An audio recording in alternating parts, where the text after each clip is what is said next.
Então, uma boa noite, né, a todos. Uma conversa íntima hoje, né? Sim, é bom também, sim, é gostoso. Mas a gente sabe que está tudo ocupado, né? Não estamos sós. Os primeiros encontros no Centro Espírita Luiz Gonzaga, né, de Chico Xavier, ele fazia sozinho, né? Ele fazia só ele. Falava sozinho, o povo falava aquele louco lá falando sozinho. Ele estava falando para os desencarnados ali, né?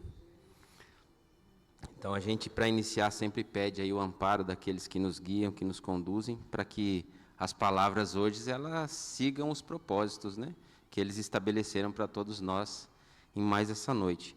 E já peço desculpa aí pela voz, que ela já não é boa e ainda está meio afônica aí por conta de um recente resfriado, né? Já fala para dentro, né? Mas vamos lá. A conversa hoje será sobre um tema, de certa forma, né, bastante polêmico, digamos assim, né?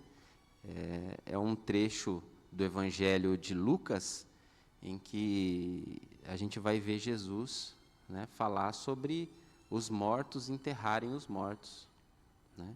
Então o tema é: deixai aos mortos o cuidado de enterrar os seus mortos. Isso a gente vai ver em Lucas 9, os versículos 59 e 60. Lá está escrito assim: disse a outro, segue-me. E o outro respondeu, Senhor, consente que primeiro eu vá enterrar meu pai. Jesus lhe retrucou, deixa aos mortos o cuidado de enterrar seus mortos. Quanto a ti, vai anunciar o reino de Deus. E a princípio, se a gente faz uma leitura bastante simples e, né, modesta até desse trecho, vai parecer que foi uma censura de Jesus, né? Que de uma certa forma ele estaria repreendendo aquela vontade de um pretenso seguidor dele de enterrar o próprio pai, né? A gente equivocadamente pode pensar dessa forma. Mas quando a gente, né, se vale da doutrina dos espíritos aí, né, desses ensinamentos abençoados que a gente recebe para expandir o nosso horizonte, a gente vai ver que é muito mais profundo e que tem muito mais nesse contexto. No Evangelho segundo o Espiritismo, tem um capítulo lá, é o 23, estranha moral, ou moral estranha, depende da tradução, né, que vocês tiverem. Nesse capítulo, Allan Kardec fala vários trechos do Evangelho, traz vários exemplos do Evangelho em que as palavras de Jesus parecem com sentido contrário do que elas realmente querem dizer, né? Tem vários, aquele quem não odiar o pai e a mãe, né? E ele vai explicar vários desses pontos. E um desses é esse capítulo, é sobre isso, os mortos enterrarem seus próprios mortos. E lá, o codificador ele vai explicar que, nas circunstâncias em que essas palavras foram ditas, né, naquele contexto, ela não significava uma censura da parte dele. Ela tinha um sentido maior, que a gente só vai entender a partir do momento que a gente tiver um conhecimento mais amplo da vida espiritual. Kardec vai dizer assim, aquele momento eles estavam, né, em uma viagem.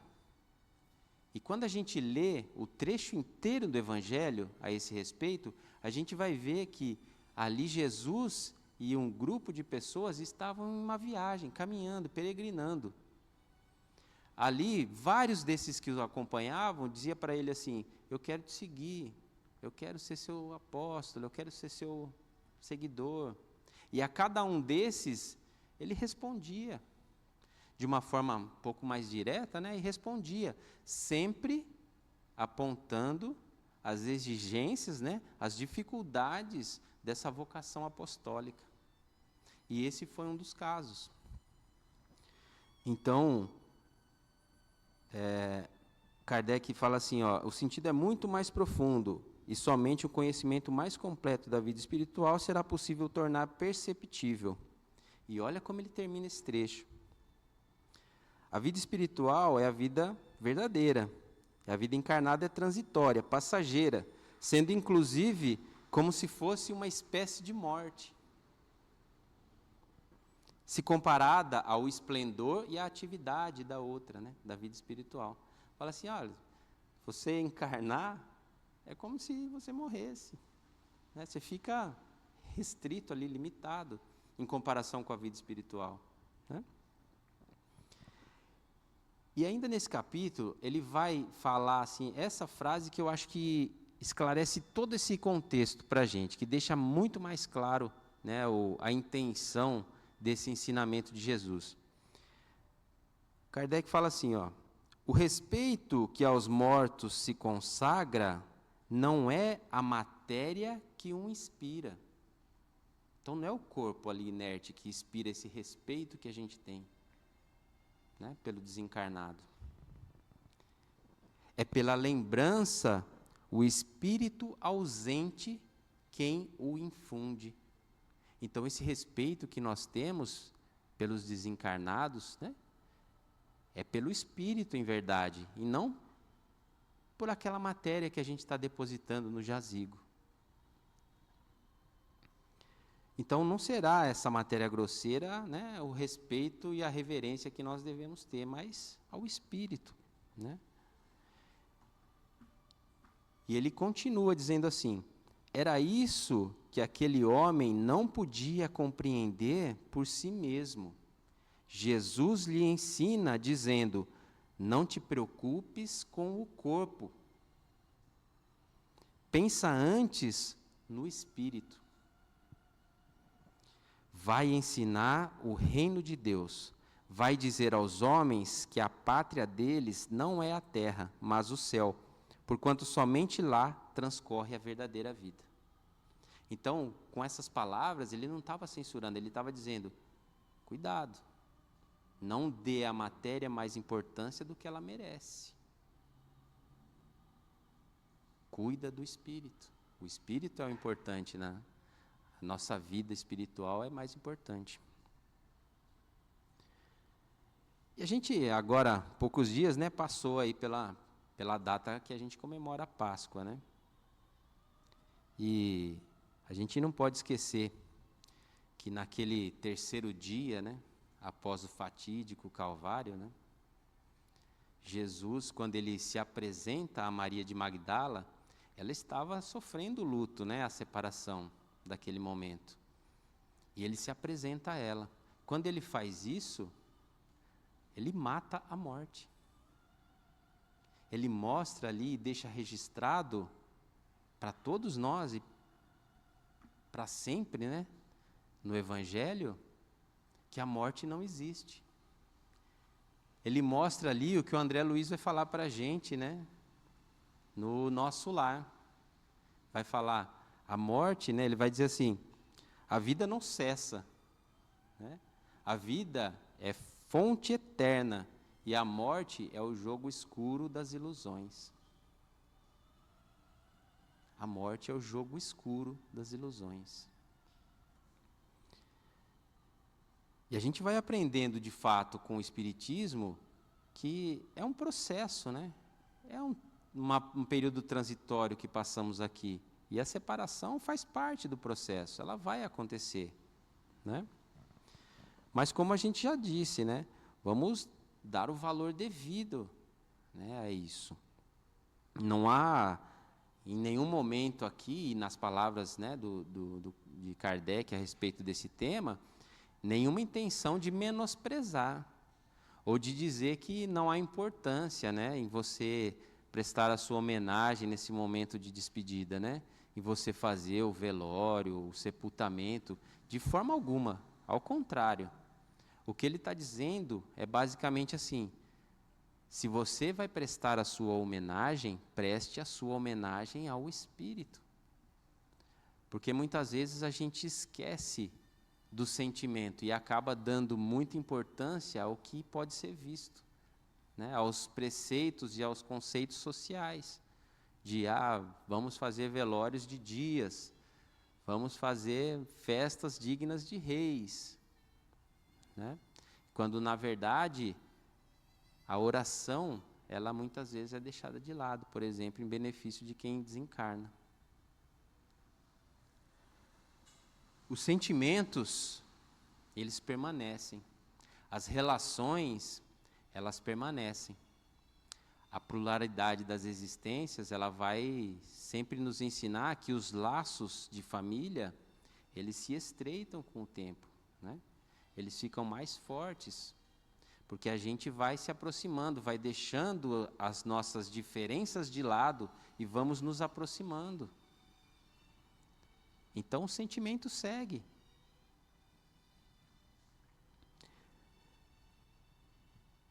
O André Luiz também, né, no nosso lar, ele vai mostrar em um determinado momento ali que o reencarne, né, o reencarne da mãe de Lísias, né, ele também é sofrido. A separação, quer daqui para lá ou quer de lá para cá, ela é sofrida para todos. Ela, né, passa por aquele momento de angústia, assim. Quem está encarnando também, né? Vai lá, você está juntinho lá com a sua família espiritual, aí de repente fala, ó, agora chegou a sua hora de encarnar. Você fala, eu vou encarnar. Começa também a sofrer em cima disso, né? E tem outra obra do André Luiz, agora é Obreiros de Vida Eterna, em que ele vai mostrar em um capítulo a conduta, a postura que nós devemos ter em um velório, por exemplo. Porque ele mostra ali um caso em que o próprio defunto em espírito foi autorizado a acompanhar o velório dele. E ele acompanha as conversas paralelas ali, inclusive as pessoas falando mal dele, né? E ele se desequilibra naquele momento. Então André Luiz mostra que o velório, o sepultamento ali é um momento de reflexão, de oração, de silêncio, de respeito, né? É um momento de preparação para aquele que está passando para a vida espiritual. Então a gente não pode perturbar aquele momento com as nossas conversas, né, mais superficiais. Ele vai mostrar ali também, né, essa importância da gente, como a gente se porta nos velórios, né? Porque às vezes a gente vai por conveniência, e não é isso, né? Se você está presente lá, esteja presente ali, faz uma prece para aquele que você foi prestar a sua homenagem, seja, né, familiar ou não, amigo, próximo, conhecido. Faça uma prece. Traga aquele momento para o seu coração de fato. Chico Xavier ainda, em alguns casos, né, dele, mas esse aqui me chamou bastante atenção. Né, um empresário, um grande empresário paulista, perdeu o filho. Esse filho, né, desencarnou bastante cedo. No momento de, né, desequilíbrio aí emocional, esse pai, ele deixava a casa dele todas as noites, pegava a trouxinha dele e ia dormir no cemitério, em cima do túmulo.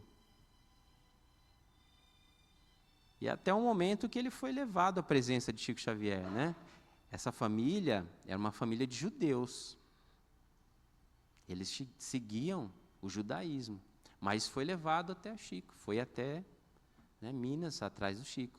E lá, Chico já esperava por ele, psicografou uma carta para ele que evidenciou ser do filho, por conta de informações muito pessoais, né, que ele passava, tinha até um trecho em hebraico, né? E o pai falou, não, é meu filho mesmo. E nessa carta o filho dizia o seguinte, enquanto o senhor vai dormir lá no cemitério, eu estou aqui em casa com a minha mãe. Então lá só estava o despojo dele. Onde ele estava? Ele estava no lar dele. Então, se a morte não existe, quem são esses mortos? Por que Jesus disse os mortos? Por que então? Seria até um contrassenso, né? E aí a gente vai aprendendo aqui na doutrina espírita que esses mortos, eles são, na verdade, aqueles ainda, né, dentre todos nós, que nos mantemos ainda tão presos à carne, tão ligados à matéria ainda, tão despojados dos sentimentos mais elevados ainda, né, imediatistas, né, ainda presos à nossa ignorância, às nossas ilusões aqui passageiras. Esses são os mortos. A gente às vezes, como falei, né, a gente constrói mausoléus, né? Lápides maravilhosas, e a gente esquece o básico e o simples, que é transmitir o nosso amor e o nosso sentimento para aquele que está desencarnando. Damos mais valor ao material. Esses são os mortos. Emmanuel vai chamar eles de vivos mortos. Vivos mortos. Então, hoje não veio, né? A chuva afastou bastante gente, seu Milton também não veio. O seu Milton me deu um livro, chama Religião dos Espíritos. Quando ele me deu esse livro, ele falou assim, olha, esse livro é muito bom, você vai adorar, mas leia esse capítulo. E já na hora me falou, leia o capítulo Oração aos Mortos. Tinha na cabeça, né? Eu quero chegar com essa, né, lucidez, com esse brilhantismo. E ele falou, leia isso aí. Eu cheguei em casa, né, a curiosidade lá em cima, né? Primeira coisa que eu fiz, já abri o livro no capítulo 77 e li. Quando eu terminei, eu falei, essa tijolada foi para mim. Essa eu, né, preciso também passar adiante, preciso levar essa conversa. E foi esse capítulo que trouxe essa conversa dessa noite, né? E esse livro ele é fantástico, porque não dá para você ler ele sozinho. Você não consegue ler somente o Religião dos Espíritos. Você tem que ter do seu lado lá o Livro dos Espíritos, porque senão você não compreende. Ele sempre se remete a uma questão do Livro dos Espíritos. Ele sempre vai, né, ele dá a data e questão número tal. Aí você, se você não leu aquela questão, você não vai entender o texto. Então, do lado ali você tem que ter o Livro dos Espíritos. Esse trecho, né, esse texto, né, que se chama Oração no Dia dos Mortos, ele se refere à questão 823 do Livro dos Espíritos. E lá Kardec pergunta assim, de onde nasce o desejo que o homem sente de perpetuar sua memória por meio de monumentos fúnebres? E a resposta para ele foi,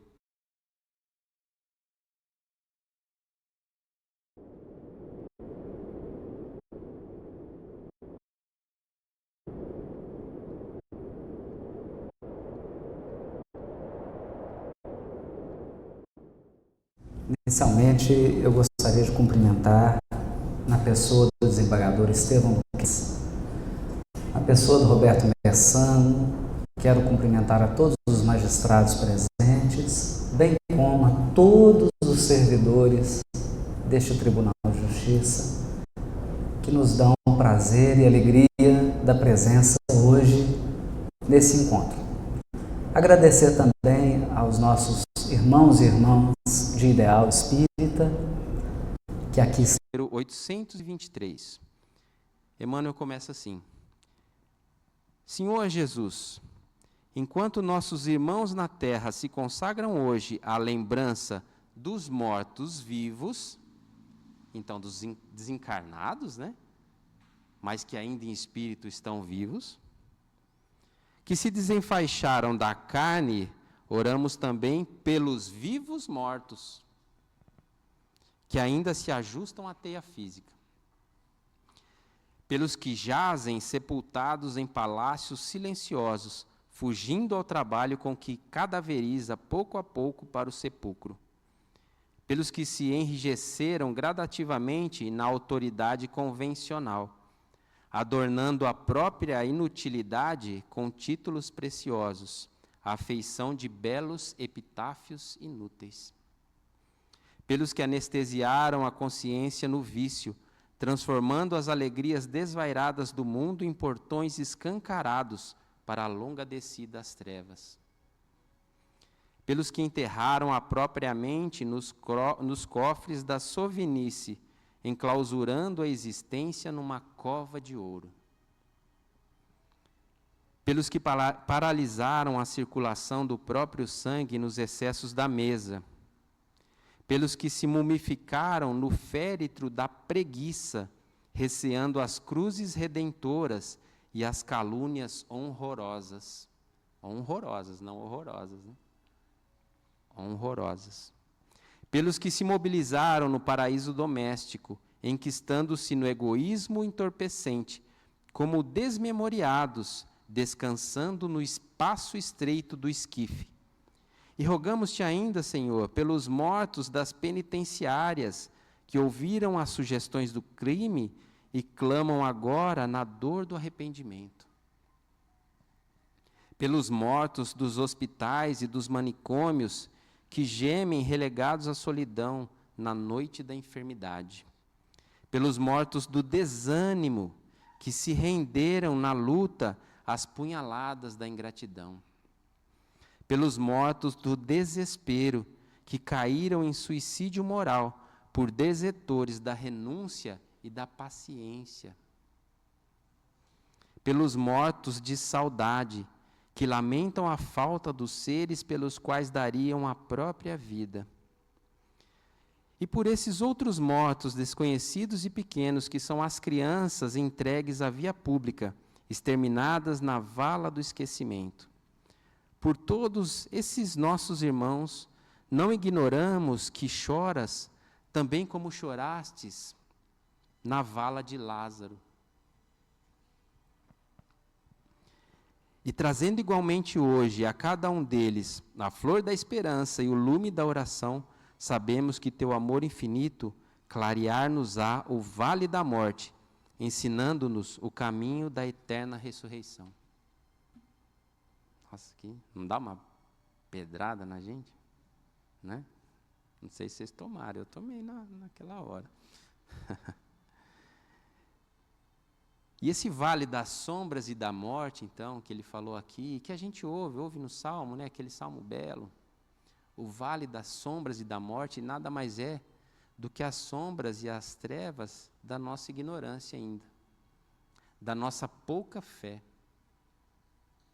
Homens de pouca fé, né? Foi o que ele disse, né? Nós temos que acreditar, nós temos que confiar, temos que ter fé em Deus, no nosso Mestre Jesus, nesses que nos conduzem, porque os propósitos, eles não estão às nossas vistas ainda, né? A gente está aprendendo, então nós temos que confiar, temos sim que ter fé. E para encerrar aí a nossa conversa de hoje, eu queria lembrar também do Caminho, Verdade e Vida, Emmanuel comentando um trecho de uma carta de Paulo. Paulo diz assim, não podemos confiar em Cristo só nessa vida, porque se assim o fizermos, seremos os mais miseráveis entre os homens. E Emmanuel, quando vai dizer isso, ele, né, quando vai comentar esse trecho, ele fala que devemos confiar em Deus e confiar em Jesus, não por uma vida, mas pela vida. E não devemos confundir, né, vida com uma vida encarnada. A vida, ela é a existência imortal do Espírito. E a gente confia sempre nele. A gente tem que confiar sempre nele.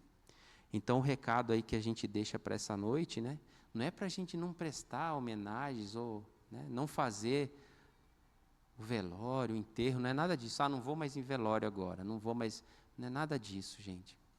É só para a gente, de fato, se você vai, esteja presente lá. Esteja presente lá. Auxilie lá. Seja quem faz a diferença lá, né, naquele momento.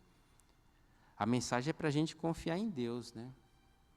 É para a gente confiar em Deus. Se você for chamado a esse testemunho de se separar de alguém, saiba que, né, faz parte do processo. A gente não quer, mas faz parte do processo. Para todos. A gente não pode se entregar. A gente não pode se entregar ao desânimo. A gente não pode se entregar à revolta, né? Nada disso, ao desequilíbrio. A gente tem que ter fé, tem que confiar. É isso que nós vamos aprendendo aqui, que a vida continua. Essa separação, ela é momentânea. Nós estamos em planos diferentes, mas próximos ainda, e vamos todos nos reencontrar. Todos. Todos. E essa crença, ela tem consolado a tantos há tanto tempo. Vamos, como espíritas, levá-la adiante com a nossa demonstração própria, né? Quando isso acontecer. Então, vamos sepultar, né, os nossos desencarnados com todo o nosso respeito, com todo o nosso amor, com todo o nosso carinho. Né? Vamos desencarnar, vamos fazer tudo o que a gente acha que, né, eles merecem que façamos por eles. Mas vamos confiar, vamos ter fé, para a gente não ser esses mortos, né, que simplesmente vão entregar os despojos aí nos jazigos. A doutrina, ela é para a gente esse grande farol, ela vai apontando essa luz para a gente, né? E da nossa parte, dentro das nossas limitações de momento, né, vamos tentar seguir na melhor forma e tentar cada dia dar um passinho adiante. Né? Então, a conversa era sobre isso essa noite. Agradeço a paciência, a atenção de todos, agradeço a oportunidade que mais uma vez me foi dada.